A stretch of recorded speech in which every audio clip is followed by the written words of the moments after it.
काही महिन्यांपूर्वी पुष्पा 2 सिनेमा प्रदर्शित झाला आणि सिने चाहत्यांनी त्याला भरभरून दाद दिली। त्यामुळे चंदन तस्कर पुष्पाची भुरळ चाहत्यांना पडल्याचं दिसून आलं।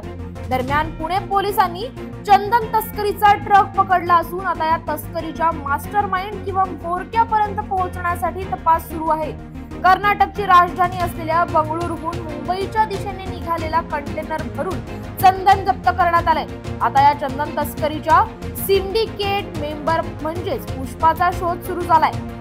या प्रकरणी पुण्यातील पोलिसांनी सध्या चालकासह एकाला ताब्यात घेतलं असून त्यांच्याकडून प्राथमिक चौकशी करण्यात येते। पुणे मुंबई द्रुतगती मार्गावरील उर्से टोल नाक्यावर पिंपरी चिंचवड पोलिसांनी ही कारवाई केली आहे।